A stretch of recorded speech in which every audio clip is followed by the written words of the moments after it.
गुरुभ्यो नमः। गुरुर्ब्रह्मा गुरुर्विष्णु गुरुदेवो महेश्वर गुरु साक्षात् परब्रह्म तस्मै श्री गुरवे नमः। मनोजवं मारुतुल्यवेगं जितेन्द्रियं बुद्धिमतां वरिष्ठं वातात्मजं वानरयूतमुख्यं శ్రీరామదూతం శరణం ప్రపయచ్చతి।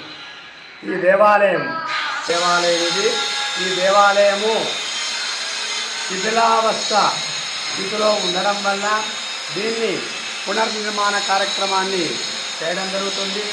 కనుక ఈ దేవాలయానికి భక్తుల యొక్క సహాయ సహకారాలతో అత్యంత వైభవపేతంగా దేవాలయాన్ని దేవాలయం వాస్తుకు అనుకూలంగా చతుర్ముఖ ద్వారాలను పెట్టి స్వామివారిని పునఃప్రతిష్ఠా కార్యక్రమాన్ని చేయడం జరుగుతుంది।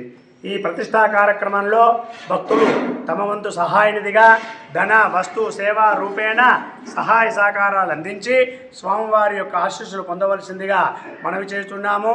ఇదివరకు దేవాలయం అనేది అనుకూలమైన స్థితిలో లేకపోవడం వల్ల దీన్ని వాస్తుకు అనుకూలంగా చేసి గణపతి రామచంద్రస్వామి మరి శివుడు అమ్మవారు సుబ్రహ్మణ్య స్వామి నవగ్రహాలను ధ్వజమన్నీ కూడా పెట్టి వచ్చే మే 9వ తారీఖు 10వ తారీఖు 11వ తారీఖు ఉదయం 7:25 స్వామివారి యొక్క ప్రతిష్టా కార్యక్రమాన్ని చేయడం జరుగుతుంది।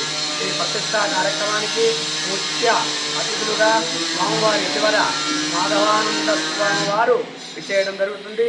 ఆయన యొక్క కర్ర చేతులతో స్వామివారి యొక్క యంత్ర ప్రతిష్టా కార్యక్రమాన్ని చేయడం జరుగుతుంది। తదనంతరం మధ్యాహ్నము 1 గంట నుండి సామూహిక అన్నదాన కార్యక్రమాన్ని కూడా చేయడం జరుగుతుంది। ఇట్టి పవిత్రమైన కార్యక్రమానికి భక్తులంతా కూడా సహాయ సహకారాలు అందించి స్వామివారి యొక్క ఆశీస్సులు పొందవలసిందిగా మనవి చేస్తున్నాం। జై శ్రీరామ్ జై శ్రీరామ్ జై శ్రీరామ్।